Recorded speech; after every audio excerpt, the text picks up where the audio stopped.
Hello and welcome to Big Little Live in partnership with Buick. I'm Amanda Dobbins from The Ringer. This is Mina from ESPN. We are here to talk about betrayal. Don't trust a guy who talks about fish too much. That is what I learned from this. Mina, how are you feeling? I'm still recovering from the last 3 to 4 minutes of the show. It was really intense. It went off the rails. I appreciated it. I gotta be honest. I thought that the episode had a lot of high moments, a lot of sad moments, but it was kind of... It was an unusual pacing, I would say. And then at the last 5 minutes, they just went into high gear and were like, this is a television show. They started playing this like driving music. It was awesome. Yeah, and I was like, oh my God, something's gonna happen, something's gonna happen. And then you get the montage, they're rolling through the characters. So Renata's in the pool with Amabella. That's the less eventful one. It seemed like a nice time. A nice time, for sure. And so Celeste and Jane were on the kayaking trip, but more eventfully, Bonnie walks up to the Carmel Police Department and sees Corey. Yeah. I mean, there's so much to discuss about Corey, exactly. AKA so many aquarium guy. I didn't learn his name because I didn't trust him, and here we are. Well, I have some quibbles about that. That's fine. Like what? And then also equally insane, Ed alone. Ed, who has really become, it's not the Monterey Six quite yet, but he really has gotten a lot. Speak for yourself on that one. A lot. No, I don't mean I'm like enchanted with him necessarily, but he's been given a lot to do this season. Yes. Such as being potentially lured into a swinging relationship with Tori and Joseph. Yes. So he walks into a bar, Tori walks up to him. It's so freaking weird. So she's like touching him, then he looks over, and the lights go out, and Joseph is just sitting there at a bar stool. Very strange. Did you notice on their way to the Essel Institute, which we'll talk about, there is a reference to swingers in this. There is like a swinging reference before they get to this last scene. That. Yeah, I did. Anyway. Well, you know what I said. Chekhov's boobs. That's true. We saw Tori early on. We knew that there would be some sort of payoff. It's very true. There they are. The other thing we have to talk about, there they are. There are two of them. They were there. And also two people. We need to talk about the episode title, which is Kill Me. And that is a direct quote from Elizabeth, AKA Bonnie's mom. That's her name, right? It's Elizabeth? Okay. I think so. All right, we're gonna go with it. Bonnie's mom. Yeah. So she is in, and that happens, it's like before the social network music starts, but it's, It is totally. but it is basically also in the last 5 to 7 minutes when they're at the hospital, and Bonnie's mom has been in the hospital the whole episode. She's not doing well. And they've been kind of sitting bedside vigil, and they make a point of saying that she can't speak. And then at the very end, she speaks, and what does she say? I was about to do an impersonation, and then I realized that would not be tasteful at all. Yeah, she's like kind of she says, kill me. Yeah. Okay, which could be taken a lot of different ways. I mean, she could mean it in the literal sense, like she's feeling guilty or is damaged in some way. She could be channeling someone else, having a vision, perhaps imagining herself as Perry or Bonnie or whoever, or she could be saying it in the 2019 sense, like Bonnie, like run me over with a snowplow and drag me. You know, I mean, we can't rule anything out at this point. I still am not tired of those memes. Yes, that's a great point. There is a lot to discuss, even in those last 7 minutes, but I do think we should possibly talk about everything that came before briefly. So we'll get into the Monterey Top 5. That is when we go through the episode character by character and we talk about what happened. We gotta talk about Jane first, because she is not in the last scene, but the final scene with the reveal that it was Corey at the police station affects Jane. And this was a tough episode for Jane. She'd been doing well. So well. And I think she's still the healthiest, and she still is kind of grounded, but it kind of came apart at the scene. So should we talk about it?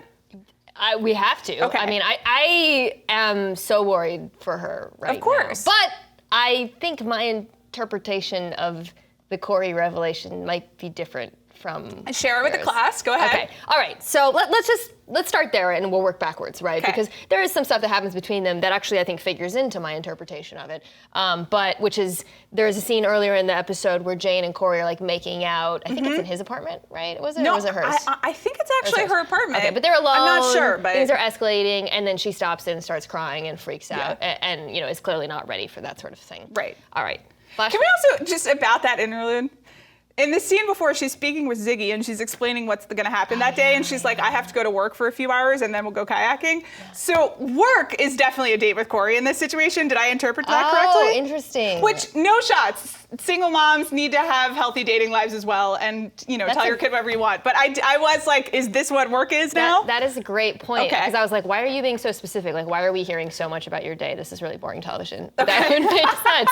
They did also play during this. You're supposed to be specific with children. They like to know what to expect. I don't so really do I. need to know so that's like fine. where you're Some going. People like to know what to expect. Starbucks and get like a sandwich. I would love just a little itinerary each morning. Here's what's going to happen for you.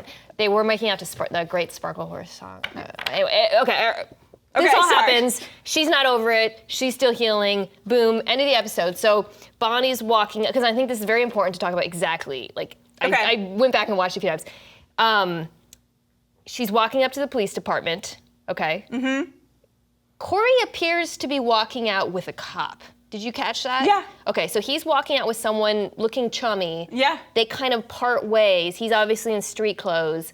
Goes to his car, turns around. It seems like they make eye contact, not necessarily. It all happens very quickly, right? Then the music's going. The music's going crazy. Okay. So the obvious interpretation is he's an undercover cop. Yes. You think that's got to be it? I mean, sometimes you need to deal with the information that's right in front of you as it's being presented. I wish more people on this show would do that. But go ahead with your interpretation. I guess the reason I question that, I know it makes sense, although it's like a lot of resources, guys, the Carmel Police Department for a case that maybe doesn't really merit that kind of allocation of money. But here's the thing. Okay, first of all, if he's an undercover cop, he was about to have sex with Jane. Maybe he would have stopped it. So that seems inappropriate, to say the least, and not necessary, maybe, for the case, to solve the case. I don't know why he would have targeted Jane, per se. Also, at the very beginning of the episode, Bonnie, in her montage, is thinking about all of the... I guess she remembers all the triggers that make her paranoid. They're meant to indicate, like, this atmosphere around Bonnie of paranoia. The car following her, the lingering glance from Mary Louise, thinking about the cop. Okay. So all of these things to me are signs that are meant to show us, they're not actually like reasons for her to be paranoid. Like, I don't think that car was Detective Quinlan following her. I think they're meant to clue us into Bonnie's mental state right now, which is one of paranoia. And I think for her to see Corey like that, it's less about, wow, there's this crazy revelation, he's an undercover cop the whole time. It's more like, this is gonna be the thing that pushes her over the edge in terms of her paranoia. Okay, but let me understand. Yes. Do you think that Corey was actually there? Yes, but I think but it's not like there just could be a vision another they're not explanation. doing. I mean, I realize him walking around. Why do we with know nothing about Corey except he works at the aquarium, like tries to not eat fishes that are overfished, and is at the police station? Like, they have not done anything with him except have Jane confess, become vulnerable with him. It doesn't look great. And then he's at the police station. I would like to know more. That's all I'm saying. No, I get it, and it doesn't look great. I just think the fact that we don't know much, obviously, you could take it a bunch of different ways. It could be like, oh, right, it turns out he's an undercover cop the whole time and suddenly it makes sense. Or it could be like, oh, right, he's the kind of person you would have paranoid feelings about. I don't know if I think he's an undercover cop, but I think something that is not what Jane thinks is going on. He also, I guess I was just thinking about, like, back to all of his conversations with Jane. Because when he first approaches her, he says, you're in the Monterey Five. You remember that? So he's like clearly cognizant of the case. But he never really asks her about it. Like, I just feel like if he was an undercover cop, there would have been like little Easter eggs or signs. Yes, I realize that. I know I'm asking a lot, but I don't know. I kind of doubt it. We'll see. The other thing that we should talk about, and we can keep it brief because we can also talk about with Celeste, is that before all this starts, Ziggy, Max, and Josh are bullied by just a true bully. A kid at school says really hateful things to them about Perry, like really rude, and they beat the kid up. They just, like, it's the 3-on-1, and so they tag team, and so Celeste and Jane are called to the school, the kids are suspended, that's why they're going kayaking. Right, because that's what happens when you beat someone up, you take them kayaking. Well, she even acknowledges that. She's like, this is not a reward, but since you have the day off. Yeah. And because the kids said such hateful things. Right, I think right after it happens, they have the meeting with the principal. And the principal makes it clear, by the way, that he thinks the other kid sucks. Yeah. He's like, well, this other kid he's bullied before, but he's in the hospital. Like, it kind of makes it clear he doesn't want to actually punish Ziggy, Max, and Josh. But Ziggy tells her that the bully said your dad's a rapist. Which, by the way, how the heck do all the kids know this? Because they're the worst secret keepers in the world. Freaking Chloe. Yes, it's literally Chloe. That's it. Why are they running around telling? Because we knew already that Max, or that Ziggy knew his dad was a Salter, but we didn't know that like every kid knew this. Right. But anyways, so he tells that Jane obviously realizes the situation's pretty complex and she has to handle it. Like she can't just punish him for beating a kid up. There's a lot of like layers here. So I understand. I think she as always, handled it pretty well. Handles it well. But it's like that situation was somewhat dormant, and now it's not dormant, but Ziggy was handling it okay, and now it's complicated. It was always complicated, but it's active again. Yeah. All right, we have a lot to get through, so we have to keep moving. This is the Monterey Top 5. We're going through the episode character by character, talking about what happened. It is time to talk about Bonnie. We kind of talked about her already, but the thing is that there's so much before she goes to the police station. Yeah. And I guess we have to start with, she's in the hospital with her mom, and there are flashbacks to her as a child. And I had kind of forgotten, but they did establish this already in the dinner episode that her mother had a drinking problem growing up. They hinted at it, They say that, Bonnie says something about how much she's drinking, and she's like, I don't do that anymore. Yeah. But the flashbacks seem to be something similar. I think we've sort of suspected that there was some sort of abuse happening. I don't really know exactly how to characterize it, but the flashbacks in this episode made it pretty clear that the mom was abusing her, and so whether it was like emotionally or screaming. They actually show her striking her and grabbing her. So clearly, and then the father also makes it explicit in their conversation that the mom had a rage issue. Right, and Bonnie kind of not accuses him, but challenges him, and it's like, you didn't protect me, you weren't there. And he says, I was basically trying to manage the rage, and I was trying to manage the rage for you and for me and for her. So that's more information that we didn't have before, and the flashbacks are pretty sad. Little Bonnie does look like Skye, so that's sad to see. And then he says one other thing in that conversation, which is they've established that Bonnie's mom can't speak, but he said, I was there earlier today, and she was trying to talk. And she said, I wrote this down because it's important. She said, you're drowning. And then he says, sometimes the things she feels and sees turn out to be right. Which I didn't want to happen. Well, but that could mean like a mystic thing, or else that could just mean that, perceptive. Yeah. Sometimes people are right about things. Right, yeah. I don't think it necessarily means total mysticism. Yeah. And as we've talked about, drowning doesn't necessarily mean literally drowning, right? And that's how Bonnie responds to it. She's like, I've been going through some things, but I'm okay. She responds to it in a metaphorical sense. It was really interesting. Her conversations with her father are really interesting in this episode because Bonnie is like, I wouldn't say she's changed a lot because there's always been hints. Honestly, even in the first season, there's been a couple hints, but especially in this season that she has this kind of dry, cutting humor that comes out at times.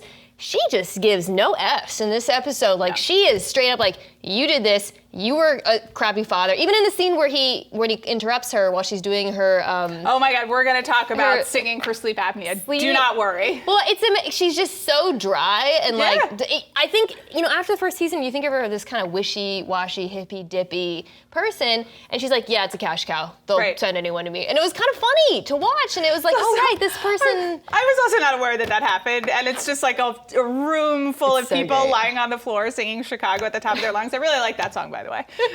Great song. But yeah, she's in on the joke. She's totally in on the joke. A lot of self-knowledge. And I think, self-knowledge is a great way to put it, because I think there's been this question. So from the very beginning, when the mother arrives in the scene, she's like, you don't want anyone to know you, you put up these walls or whatever. I thought it was telling when Nathan gives her the gift, he gives her a treadmill, and then he gives her the book Born to Run. And it's like this whole time Bonnie's been running, right? Like from her past, she hasn't acknowledged it, she hasn't been explicit about it. And this episode, she's like, here it is. You didn't do enough to her dad. And it felt like a bit of a reckoning to me. Like I was kind of like, oh man, this person, like, wow, she's finally speaking her truth. Yes. Here's the question. Is she speaking her truth at the police station? I think seeing Corey is gonna... Yeah, I agree with that. But turn her right around. This is... The other thing I was wondering, and I do think this is distinct, but it's pretty much an identical shot to maybe the first episode of this season when she's standing outside the exact same police station again. Right. But then Corey's there, so you know that it's different. Yeah, that's a good point. But she didn't go in last time. I agree with you. I think that there are some other issues to untangle. All right, we got to keep moving. Okay. This is the Monterey Top 5. We're going through the episode character by character. It's time to talk about Madeline. Let's keep this short because you and I are both annoyed, right? You know, I'm annoyed by her and you love Ed. I forgot about that. No, You're Team Ed. I'm not. I am not Team Ed. I am Team Adam Scott being given like interesting material, and I think that's been. I've been thinking about that scene, the big scene in the. Well, first they go to the Esalen Institute. Esalen, I think. And I love how the show handled it, which is they just walk right out. Like they're at the Institute after walking in. I guess there was a swingers thing I didn't catch. The guy's like, everybody hugs someone you don't know. And it just shows Madeline and Ed kind of walking around circle and be like, yeah, this is not I was uncomfortable in that. As I would be at the Esalen Institute. Who would be comfortable walking all of around? Those people, I guess? Right, I know. Half of Silicon Valley? Anyway. I did appreciate, though, them walking right out because it kind of gives them, they have stuff in common. They have like a dry sense of humor, perhaps, or an appreciation for the ridiculous. Then they get in the car and... So they're talking about the fact that they left, and it's kind of, I think this is the moment when they are kind of both being honest and sharing their sides, and I think that's how we're supposed to interpret it. And I thought the Ed half of it was like fairly spot on. He was diagnosing the situation, and it was like pretty harsh, and accurate. And he's like, you were looking for someone safe, and this is the situation you were in, and this is how it happened, and it puts me in a terrible position. All very true. And then they give Madeline this like 5-minute, I don't know how long it was. It felt like 5 minutes. And I felt like a pretty uncharacteristic speech. Yeah. And maybe that's because she's supposed to like be honest, but I just didn't really buy it. See, I think it's the opposite. Okay. First of all, I feel exactly the same with you. I think, so Ed says, you know, after Nathan, you interviewed me, I think he says, you wanted a father, not a soulmate. You wanted the sound choice. It's after when she's driving, she says, you're a good man, you're a good father, you're a good husband. So he's like, yeah, I'm the sound choice. Well, yeah, and he's like, you know what, screw that. Like, you know, okay, yeah, you chose me, it was the sound choice, but then you made an unsound choice, and that was the lie, right? The lie wasn't that she ever pretended to like have passion for Ed. Right. Because I think they've actually been pretty clear since the beginning. The lie was that was enough for her, because then she cheated on him. And I think he's very accurate, I guess, in his, as you said, in his diagnosis. She responds, and it's like she's still trying to talk herself into the relationship. I think that's why it rung so false, because it didn't feel honest. Like the moment in the assembly when Reese Witherspoon gives that incredible. That was an honest moment. The rainbow connection. This didn't feel honest at all. She's talking and I think to Ed. You're isolating that it doesn't feel honest for the character. Perhaps but it's purposeful. I was kind of like, I don't know if this feels honest for the show. This feels like a little weird. It feels like kind of some self-helpy stuff jettisoned in. But I think you make a good point that they're trying to show her that she hasn't made the realizations that she needs to make. I think, yes. But it's maybe perhaps it was like a little overwritten too, because I wrote down, she says, all I want is to be married to you, which again, yeah, I know. Right? I know. No. And it's also like that. Which no offense to Ed, that's not what, everyone should want more than that. But anyway. Right. It's so obviously the wrong thing to say that it rung false to me that she would say it, even though they were obviously trying to communicate like something, like right. But maybe she doesn't know how to communicate. Maybe, I don't know. Okay. She's smarter than that. The only other thing I wanted to say is that she starts singing to him on the drive there, and she's singing Natural Woman, and I'm so uncomfortable, I wanted to die. I don't really like it when people sing. I don't like live singing. Yeah. It's too vulnerable. No, thank you. Can we, speaking of uncomfortable and wanting to die, can we briefly talk about whatever the hell happened at the end of the episode here? Yeah, no, there we go. The Ed thing made you uncomfortable. I was like, okay, bring me the drama. It's extremely soapy, and somehow I'm like, yes. Okay, I like that stuff's happening. I like the drama. I don't like Joseph being lit like a character like he had lit himself in one of his puppet plays, like suddenly appearing in the corner for whatever reason. I don't really care for like the extended massage of his trench coat collar. What is that? Adam Scott was also so clearly perplexed. He was like, I don't know what's happening in this scene. Like, what is that? Just like, why? I don't know. Maybe they're new to this. Maybe this is what they're doing to save their marriage. That's kind of what I interpret. Like maybe they completed the Esalen Institute experience, and we're like, what we need to do is this. I like it also just because I think it really does close the loop of why did we see her in the grocery store with the gigantic breasts, and that's why. So good for them for making plot out of that. I don't think he'll. I was gonna say, what are the odds that he actually goes for it? I would think it was hilarious if he did. It would be absolutely funny. Ridiculous show-wise. Like that would be maybe not jumping the shark, but just being too extra. But it would make me laugh. I would think it was funny. I would laugh. So, and that's about it. Yeah. It wouldn't do anything for the story. Yeah. If you're just joining us, this is Big Little Live in partnership with Buick. We are doing the Monterey Top 5 when we're going through the episode character by character. It is time to talk about Renata. And you know what, San Francisco Magazine, we do not appreciate you. That is very rude. So she's been kicked off the cover, which we learn during a conversation with Celeste about serious matters like her custody case. And I thought this was really funny. We got a question during the live show. I believe it was from Katie Baker. Yeah. And it was about, where is Renata's assistant? Why doesn't someone this level in Silicon Valley would have an assistant? Lo and behold, walks in Renata's assistant. I think I know why we haven't seen her. Not a very good assistant. Where's my Zimbabwe tea? Bring me my Zimbabwe tea. If you're gonna bring bad news to your boss, don't do it in front of someone else. Yeah. She's just blurting it out for everyone. She has no bedside manner and being like, well, it's because you're bankrupt and this is about power. And then doesn't know when to stop talking. It's not great social intelligence. Yeah, actually, Renata says, if you could just stop talking. If someone could make that gift for me, I would use it in my daily life. Thank you so much. She also says, I really feel like we can't let this slide. Talking about women, we're supposed to have each other's backs and not be backstabbing sluts. San Francisco Magazine. Yeah, there you go. Sluts. So that's tough for Renata. So the meeting that is interrupted by this, Renata, who we still don't know what her job is or what she actually does. I assume she's like a CEO, but in the meeting with Celeste, it becomes obvious she recommended the family lawyer to Celeste, who seems good, honestly, and then tells Celeste, this is what I do. But she's not a lawyer. I guess maybe she means like in terms of like winning I think disputes? she gets stuff done. That's what she thinks that she gets stuff done. I like that. She's which maybe she does. Though we're going to talk some more later on about whether she is getting stuff done. She decides in that meeting with Celeste that what she should do is invite Mary Louise to come speak with her, which is just, it's a real classic Silicon Valley. I can fix it. I got it. What we're going to do is that I will sit down and I'll make all of this okay.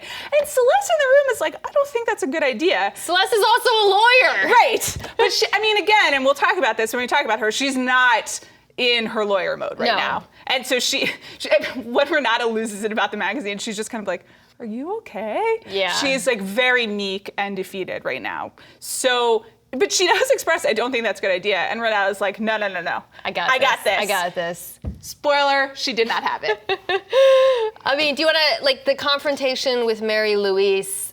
Let's save it. You want to talk about that? Yeah. Okay, because it is delicious. Yeah, before the confrontation, though, we should talk about Gordon, when she tells Gordon I thought this was a good the point. news, about not being in San Francisco Magazine. He says, well, maybe it's Gordon who's just thriving these days at home. Looks great. I think he's literally not thriving. He is the definition of not thriving. Kept that scruffy look that I like so much. They don't have furniture in their home.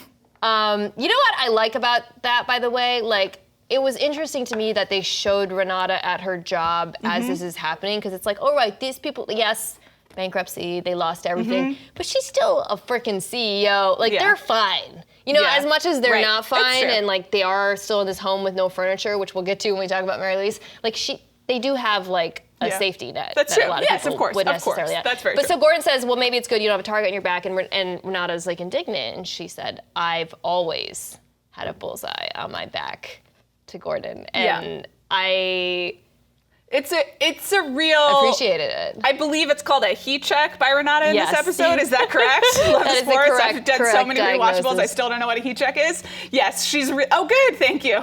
I think it is a heat check. Okay, so we'll see how it goes for her. We'll talk more about the Mary Louise stuff later, but again, this is the Monterey Top 5. We're going through character by character. We should talk about Celeste. There is a lot of Celeste in this episode, and none of it's happy, and some of it's really quite sad because it's showing the custody stuff. And it's showing explaining the custody battle to the kids. That part was really hard to watch. When they're in the bed and she's explaining. Before we get to the actual lawyer stuff, which takes up most of her time this episode, how did you feel about the way she communicates it to her kids? Because she basically tells them, tell the doctor you want to live with me. Is that like appropriate? I don't know. I don't know how this works. I could only respond to it as the child of divorce, which is as soon as you see one parent, you know, the parents are supposed to not involve the kids and that sort of thing, that you're supposed to be supportive. And I was like, oh, no. Like, but I think it is a really different situation. And I think you do also, they're going to be interviewed by someone. Yeah. So you do have to explain to them what's going on. You know, you can't just let a stranger come in and ask them questions. Right, and she doesn't so want them it's to be you know, it's a little confused. bit that we were talking, I think, to Jason Gallagher earlier in the season about like, how do you tell kids difficult things? I think you do have to tell them, but I was like, as well. Yeah, how did you feel about the kid? I think it's Max is the bad one. There's always one who I'm like, that's the bad one. Because I think they're fraternal, they're not identical. And I've started to identify him. He's the one who called her the B word not at the dining table. That's not good. Why is it so funny when kids say the F word and so not cool when little kids say the B word? I guess it's like the patriarch, because it's like a gender that's what insult. it is. Because if he had said, shut the F up, I probably would have laughed, honestly, which is I guess bad. that's how he would have said it. Yeah.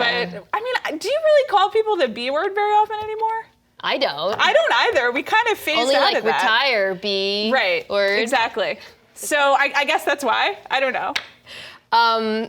The lawyer meetings were infuriating. There's two. Yes. This is the beginning one where With the judge, who is the Lena mom Dunham's from mom from Girls. Girls. Yes. Welcome sight to see her. And Mary Louise comes out swinging, says she wants weekends and rehab. Was basically the and agreement. anger management courses, which is when Celeste lets out a F-bomb of her own, that was well earned. That was great. And it becomes apparent what her strategy is to paint her as what she says that. She's like, you're Mary Louise, who continues to be the most infuriating person on earth, this side of Luke P. on The Bachelor. She comes out and says, you're a good person, you're just not well right now. And I think she uses the word unhinged, which you might remember came up earlier. Right. We didn't address this when we talked about Chloe's poster. I hated that. Chloe. And also just like not a thing a kid would do. Okay, I know I've given the writers of this show like a pass this season because Chloe's been so like. Well, she's not DJing anymore. She's no longer DJing. They have heard our complaints. I think that it is what someone like that would do. She is a busybody. Yeah. And she thinks she's smarter than she is. For those who don't remember, it's like supposed to be opposites, and she has a poster, and there's a picture of Madeline, and then a door that's off its hinge because Madeline is unhinged, or no, the door's on the hinge. And it's like Madeline's unhinged. So the word unhinged comes up in this episode. I can't remember if it's Mary Louise who says it or whatever. Or no, Celeste says, she's like, I feel like I'm being painted as unhinged. And really what you're seeing is gaslighting. It's like a woman who is being told, and this is obviously like a common trope in these sort of domestic dramas involving women. It's the origin of the word is like a play about a man who convinces his wife she's going insane. Celeste is being like told she's not well. Yeah. And that it's really, really hard for me to watch. Did you think any more about the theory that we talked about on the after show? I'm sorry, not on the after show, the mid-season show. Oh, I know what you're talking about. Whether Mary Louise is messing with her drug supply. I thought about it. I still don't think it's the case. I think that it is mostly gaslighting, and I wrote in my notes that I just need her to channel her lawyer past some more.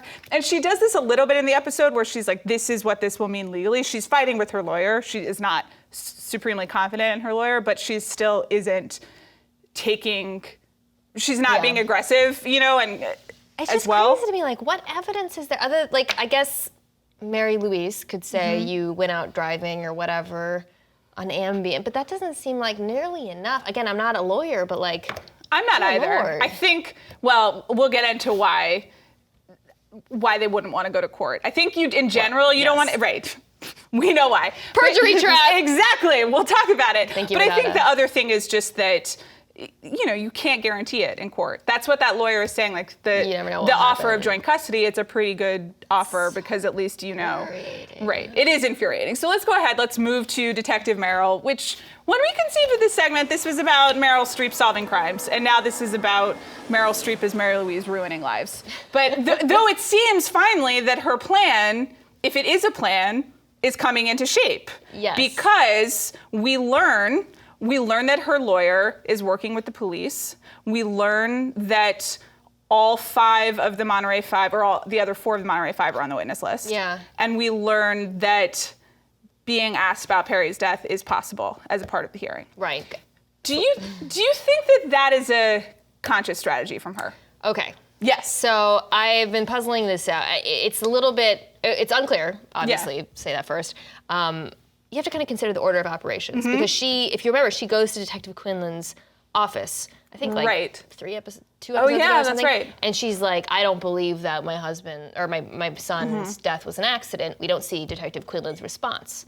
Thus introducing the possibility that Detective Quinn was like, bring me more evidence, or my man Corey's out here manipulating. See, it seems nuts. If that's what it is. I don't think he's undercover. I just don't trust him. I have not trusted him. That's reasonable. Okay. I mean, the man is, I like Fish. I don't like Corey. I was going to say that much about Fish. And he does, by the way, Corey, I was thinking about him and the idea that he's an undercover cop. So, first, I know this is like a deviation, but can we agree like water is danger on the show and like the ocean is danger, which is why I was nervous. And turmoil, because they always are all looking at the ocean and it's roiling. Yes. And that's why I was nervous at the end, by the way, when Renata was in the pool with Emma Bella. I was like, get out of the water. And Scarf Watch is back. The whole time this episode, Mary Louise is wearing a boat. I forgot. Can you explain what Scarf Watch is for everyone else on Earth who completely blocked this out? Can we contact the Big Little Lies costume designer? If you're watching, please confirm to me. My tinfoil hat is back on. It's made of scarves. I'm convinced she's communicating like Mary Louise's intentions through her silk scarves. To who? To me! Oh, I thought you meant like there's someone stationed outside the police department that's like watching what scarf it is and being like, okay, today that means that I have to do a drop up. What? It's just a little textual. Okay, yes, I believe that. And so she's wearing, this whole episode, she's wearing a boat scarf. She's got a full aquatic. Is it a scarf we've seen before? I haven't seen it before. Okay. Because she's dangerous. Yeah, there we go. And so, anyways, fashion has meaning with Mina Kives. Oh, and the reason I was thinking about Corey and sort of the aquarium and at the very beginning, when him and Jane when we first see him, the kid's asking about like dangerous sea animals, and he talks about how sometimes dangerous sea animals are beautiful the kid that knows everything. No, but then Corey gives the explanation, which is sometimes aquatic creatures are dangerous or appealing to attract mates that they kill, which would foreshadow him betraying Jane potentially and being. Oh, he's the beautiful one in this. We thought it was the Monterey Five, but it's so him. Sexist of us. Wow. Yeah. Wow. It all comes together. Yeah. To go back to the original discussion about Mary Louise and what she's doing. Okay. So it seems a little unlikely. So there's two possibilities here. One is that her main focus is solving the crime, right? Yeah. Or the death or whatever. The other is getting the kids. Obviously, the two are intertwined. I can't imagine it's so intentional. I think she probably knows that there's anxiety around the death and they don't want to talk about it and there's something off about it. And maybe she has sort of intuited that bringing that into the picture will complicate the custody case. But I can't imagine this is all a big ruse to find out what happened to Perry. Do you think so? I kind of think it is. She's that diabolical. Well, I don't know if it's diabolical, but I just think she saw it as an option. And it's a win-win for her, right? Because I think that she is obsessed with the memory of Perry, and so she would love to have the custody of kids. She would love to have control over Celeste. And then also, it's definitely a path into getting answers that she really wants. Yeah. So I don't think she's forgotten it. I don't know if she was, like, if she showed up in Monterey with a 12-step plan that was this, but I think she knows what she's doing. It's interesting. She definitely is very aware of the other four women. Whether it's casting a long, lingering look at Bonnie, having a extremely disappointing interaction with Madeline outside the ice cream shop. Yes. We'll talk more about that. Yeah. Or her meeting with Renata. She's very aware of them. She's aware that they all were there. She's mentioned that. And so I think it's no coincidence that they'll have to testify. Yeah. And I think we're going to talk more about the Renata meeting like momentarily, but there's just one thing I want to say about MERYL in this, or Mary Louise in this, is that she demonstrates an awareness of, she gets really awkward, like the short girl theory and the thing that she does in the middle of Renata confronting her, where she starts accusing her of, being or not accusing her, but pointing out that she's a working mother and what you have to give up in a accusatory way. That signals to me a lack of awareness. She knows the buttons that she's pushing. And she's pretending to be awkward and saying things that you shouldn't say, but I think that she actually has a lot of social and emotional intelligence and is using it. So it's all deliberate. Yes. Well, we got. I mean, all right, let's go. Yeah. Okay. So we'll talk. We're doing Pick a Side. Normally on Pick a Side, we settle disputes between two people. On this one, we're taking sides of one issue, which is Renata helping? Is Renata helping? Renata, yes or no? And should she have taken this meeting with MERYL? Should she insert herself? She is making it better or worse? I am somehow arguing the fact that she's helping. Well, her intentions are good. Right, that's what it is. And she says something of the best case, or no, I think it's one of the lawyers who says, or maybe actually it is Renata, who's like, the best case is Mary Louise dropping this, which is true. The best case, everyone seems to agree that a legal custody battle, there are no winners in it. It's really ugly. It would be better if it could be avoided. So she sees an opportunity. She's a person who gets stuff done. She sees a friend in need, and she's gonna give it a shot. And I think, what's surprising about it is what Mary Louise brings back to her. But I like wanting to solve a problem. I appreciate it. Solutions are great. Yeah, thank you, Renata. I empathize with that as well. Yeah, and it's an act sort of friendship.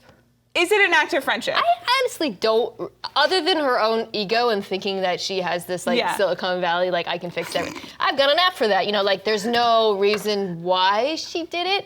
I think my objection to it, beyond kind of criticizing her general overconfidence in the situation, is she, and really every other person and every other woman, and this goes to what you were saying, seems to have significantly underestimated Mary Louise as a force, as not just an irritant, but I agree with you as someone who is playing 3D chess. It's 3D chess, right? Your checkers, and then the other person is playing 3D chess is the meme.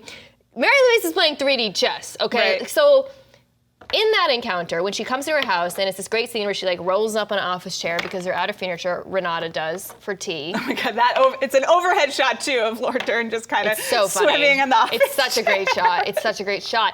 And Mary Louise quite ridiculously is so I wish I was just being invited for tea, which shut the heck up. She's so full of crap.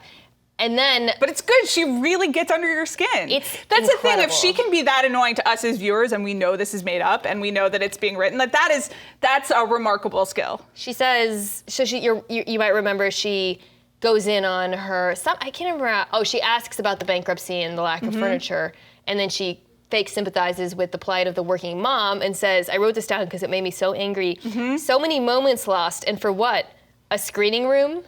And then she says, "You seem like a nice person in a house with no furniture," which I think there's two ways to interpret the character of Mary Louise. One is that she's just a woman who lacks social norms and is awkward. I think your interpretation is correct, which is that everything she's doing is strategically calculated to piss people off. She's exploiting social norms. Yeah. Why do you think I realize this was pick a side, but this is what's really interesting to me. Why do you think she does this to Renata in particular? What's to gain from it? If it is as we are saying that she's doing it on purpose. Well, because I think it is a stronger move than declining the invitation. Yeah.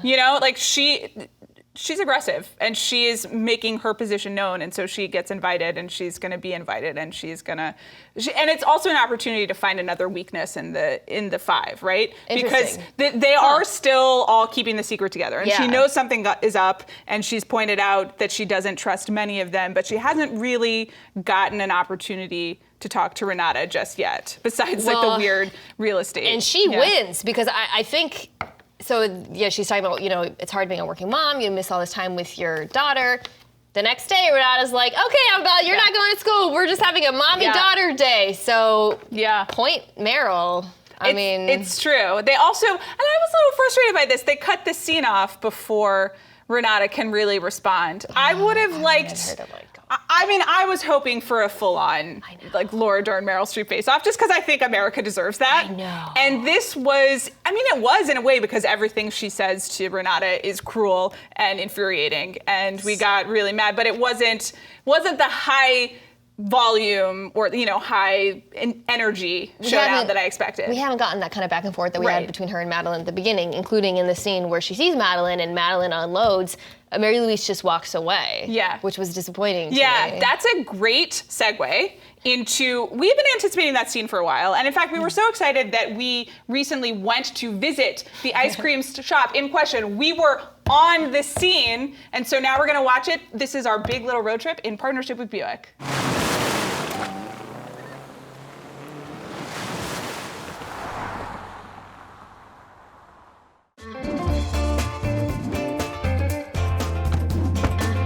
time for a big little road trip in partnership with Buick.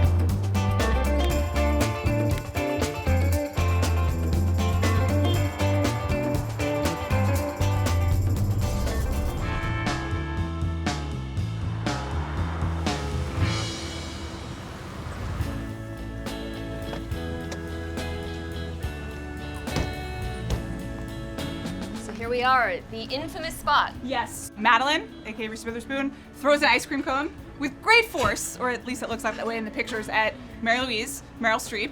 I'm very excited. Of course, I feel like this scene was something you dreamed of before it came to life. Yes, I definitely would like to throw some ice cream today. And I would like to eat some ice cream, so go. let's go inside. Ooh, this looks good.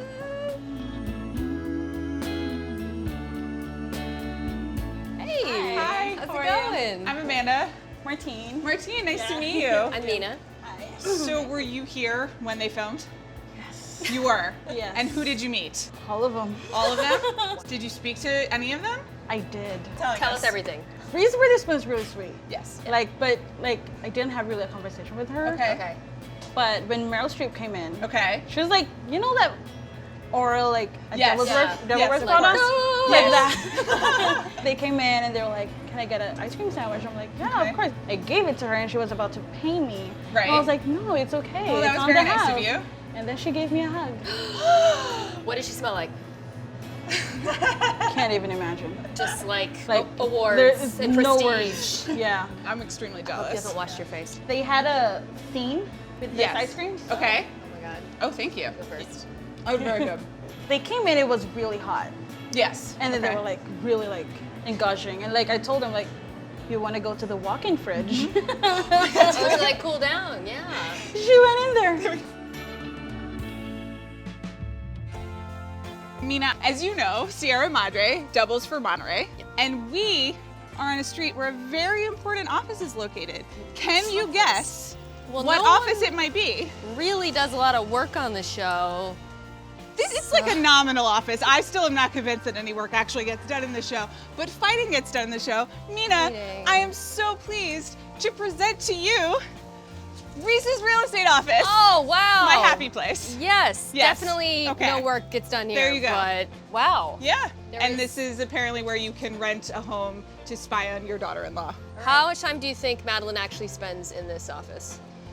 Maybe like 20 to 45 minutes a day. I think she dips in. She wants to be seen. It's a location-based work, okay? That's a great so point. she's working. Thank you. Got it. Should we take a tour of the rest of the town? Yeah, let's see Okay, it. let's do it.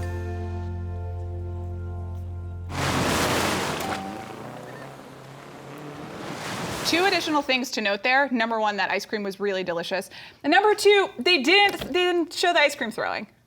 Yeah, so to explain that, what happened was that there were some paparazzi photos. I remember this, they were released on like very near my birthday last year, and many people in my life sent them to me they were filming, thank you to everyone, Allison Herman, I see you. And they were filming this scene, and it was Reese Witherspoon just like heaving an ice cream cone. Great facial expression. Yeah, and so we put it together that was probably gonna happen on the show. And it didn't happen on the show, unless Madeline and Abigail are having ice cream and running into Mary Louise every day. I don't think so. Now I have to know if it was a scene that was cut out or just Reese Witherspoon messing with us. and- We'll never know. Maybe they'll release the extras. I need that extra in my life. I know. Okay, let's move on. If you're just joining us, this is Big Little Live in partnership with Buick, and it is time for Murder, They Wrote, which finally, we have some things to discuss. Yeah. The case is on.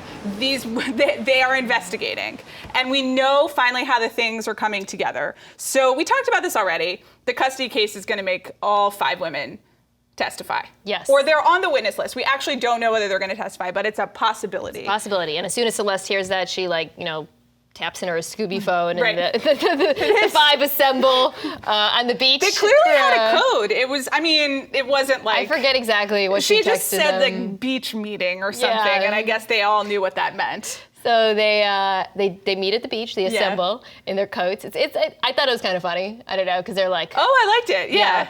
Renata at one point screams, "It's a perjury trap," which I really enjoyed. Well, she does have to explain it to everyone of how this would work. And Celeste seems to have understood it as well. But again, Celeste is a lawyer in the group, and it's Renata busybodying everybody. And Madeline points out, look, even if we testify, it's not perjury if they still have no evidence of what happened. We can still stick to our story. Right. No, Madeline points that out because then Renata goes, "It's perjury, babe." That's what she says. It's perjury, babe. This meeting, by the way, Celeste points out that then she could lose her kids. Yes, happens right before. Right. Yeah, it happens right before Bonnie goes to the police. So Bonnie was not convinced by this meeting that they had it together, that they had a plan. I guess. My question to you is, do you think they're going to actually have to testify? I do, Mina, because this is a television show. And can you imagine? Oh, my God. Yeah, and I mean, I think we've been waiting for these to come together. And I think you and I had kind of given up hope on the Perry secret kind of being fully exposed. Yeah, and I still think, I think it will be revealed to most of the people in question. I'm curious whether it is actually fully revealed in public. I'm skeptical. I think they'll maybe do some maneuvering in terms of the custody and hearing, and maybe they won't all have to testify, or maybe it won't come out in the testimony. But I mean, it's just for pure drama. You've come this far, you got to do it. I mean, they continue to have no evidence, but they, I mean, Detective Quinlan and potentially undercover cop Corey, which is so inappropriate. Now that I think about it, that would never happen in a closed. I'm not saying he's an undercover cop. I'm just saying I want to know more and also run a background check on people that you work with that you also date. That's all. Probably, right. You should know a little bit more than that. Yeah. But in any case, they don't have any actual evidence at this point. It would take a confession from one of the five. That's true. I would like to talk about something that happened at the beginning of the episode. Oh, I know, yeah. Which is, it's yet another flashback. And I have been thinking about, I believe Amelia, who is our social media manager, had a theory that we talked about during the mid-season show, which is that the flashbacks are not actually what happened, but they're each woman's memory of what happened. And I thought that was so smart, and I noticed immediately that this flashback is different than all the others. Yeah. And one of the things that it features is Renata saying, "Nobody did this." Which is interesting because that is, we've been led to believe that it was Madeline's idea. Right. To just cover it. The flashback is from Jane's perspective, by the way. Yes. In this episode. It's a different perspective every episode, kind of who's remembering it. I didn't even notice that. What I noticed was Celeste. That's the other important. Going down to try to help Perry. Right. Looking up and screaming, "I think you're all killers." I thought she was saying, "Get an ambulance." Oh. Well, maybe someone should rewind it. Maybe we'll do that later. Please do. Very different. Hashtag Big Little Life. You can do this, the captions if you want. Yeah, I read it as, if I was wrong, but I'm pretty sure it's Renata, like, nobody did this. And then I read Celeste being down there as, like, they all agreed, and then Celeste went to kind of stage the emergency. That feels a lot more realistic than if you're all killers. Well, no, but I mean the episode title is "Kill Me," so maybe she is making an accusation. I don't know, but that to me, if it's not Madeline, if the sequence of events is very different than what we were led to believe, and also if they all have a different memory, then I don't know. Can you not convict that way if there's no? Because as you pointed out, there's no other evidence, right? And if they all have a different memory, they could potentially all contradict I have no idea. each other. I don't think it's great that they all lied about it, so that could be a problem, right? Legally, yeah, especially if they actually do testify. It's a real wrinkle. We should go back and watch. I'm sure someone on the internet has done gone every through single and looked flashback. at every single flashback. It's only recently that I've realized that I always wondered. I was like, why are they showing this over and over? Yeah. Like, there has to be a reason. They couldn't have just used that as a device at the beginning. It's literally the beginning of every episode is the flashback to the murder. And it's essentially, I had not thought about this until just now, but if you remember season 1, the Greek chorus is all the people in the town telling their version of events. So it makes sense that, that in this version it's all the women with their version of the memory. With different memories. That's clever. Of how it happened. Yeah. So then the question for this one is okay, why does Jane remember it this way? Right. Versus why did Bonnie remember it her way? And we're gonna have to run some tape this week. We'll report back. Also, you can report back. Again, hashtag Big Little Live. Let us know. Here's one more thing I want to ask you. Okay. And this could be both in One Step Ahead but we're doing it in Murder, They Wrote. Is the Bonnie's mom stuff and the kill me connected to the case? I don't think it's connected to Perry. Okay. So as we discussed in the beginning, kill me can mean a lot of things. It doesn't necessarily, she might not be talking about herself necessarily. I think that Bonnie's mom, through her visions, through her, is very attuned to Bonnie's mental state and what potentially could happen to Bonnie. Okay. I don't think she's having like a flashback of what happened with the crime. I do think it's more likely, again, I really hope she's not like predicting a death or an attack, or I just don't want her predicting any literal thing. But I do think it's more likely that she is like sensing emotional states and commenting on them in ways that could play out. Now, you and I have discussed the possibility that someone might die. Yes. Which could be something she's seeing, I guess, or hinting at. Do you still feel like that might happen? Well, I just want to go back to the "you're drowning," and then her dad, Bonnie's dad, kind of saying sometimes the things that she sees or thinks turn out to be true. Yeah. And it has been such a dramatic theme throughout the season. I don't know. I feel like I'm less convinced now than I was, earlier this week, but that she's like channeling something. Possibly. There's gonna be some kind of dramatic, watery incident. We just don't know what it is. We'll find out. I am convinced. Here's some other things that we need to find out. This is One Step Ahead when we it's preview, questions, some theories. We already talked about this. Who killed who? I don't think that, or what does the kill me mean? We don't really know. I hope they kill Mary Louise. Okay. Do you? I need her to. Well, it would be fun, I guess. If Meryl wants it, then we said in the mid-season show we thought she was going to have this like big emotional. Here's my history. There was like abuse. The father. Something's going to come out.